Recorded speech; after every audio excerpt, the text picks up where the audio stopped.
सतनाम जगाएगा बाबा तोर बन गे जामो पुजारी। सतनाम जगाएगा बाबा तोर बन गे जामो पुजारी। घासी बाबा तय गुरु बाबा तय सत के हावस पुजारी। सतनाम जगाएगा बाबा तोर बन गे जामो पुजारी। सतनाम जगाएगा बाबा तोर बन गे जामो पुजारी।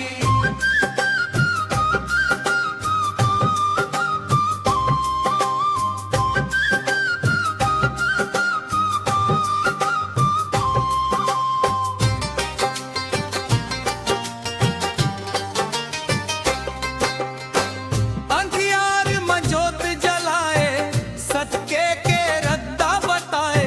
मन के एक सामान ऐसन संदेश सुनाए। ऊंच नीच ला दूर भगाए प्रेम के जोत उजियारी। सतनाम जगाएगा बाबा तोर बन गे जामो पुजारी। घासी बाबा तय गुरु बाबा तय सत के हावस पुजारी।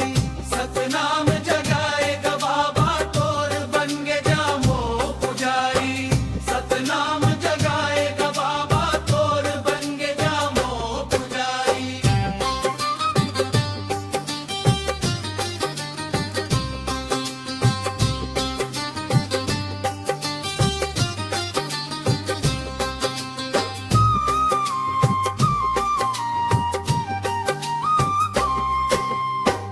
गिरोधपुरी धाम पवित्र जगमन गूंजे नाम।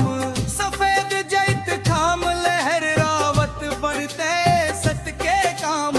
सत्य हिंसा के डगर चलन यही हवे तैयारी। सतनाम जगाएगा बाबा तोर बन गे जामो पुजारी। घासी बाबा तय गुरु बाबा तय सत के हावस पुजारी। सतनाम जगाएगा बाबा तोर बन गे जामो पुजारी। सतनाम जगाएगा बाबा तोर बन गे जामो पुजारी।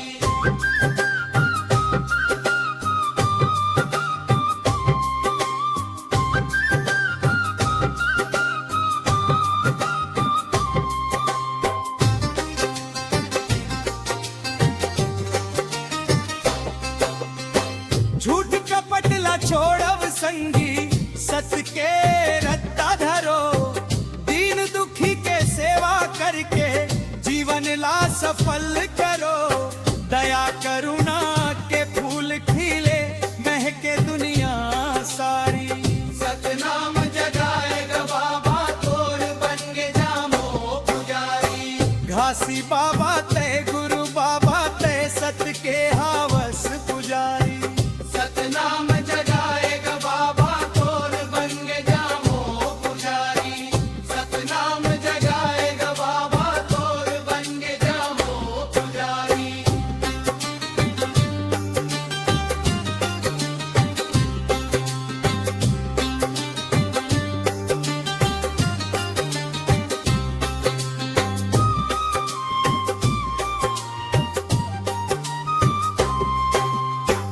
बाबा के अमृत बानी जन जन तक पहुँचावन। नवा विहान के सपना लेके सतनाम गुण गावन। जगमम प्रेम के दीप जलावो यही हवे जिम्मेदारी। सतनाम जगाएगा बाबा तोर बन गे जामो पुजारी। घासी बाबा तय गुरु बाबा तय सत के हावस पुजारी। सतनाम जगाएगा बाबा तोर बन गे जामो पुजारी। सतनाम जगाएगा बाबा तोर बन गे जामो पुजारी।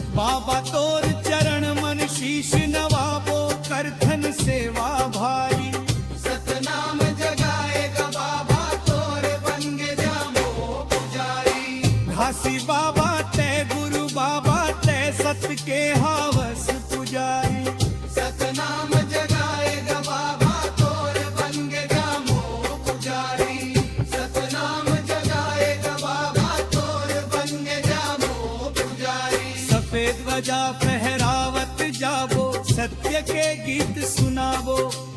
नवा पीढ़ीला ज्ञान दे के सत्य के रद्दा दिखावो। बाबा के कृपा रहे सदा, होवे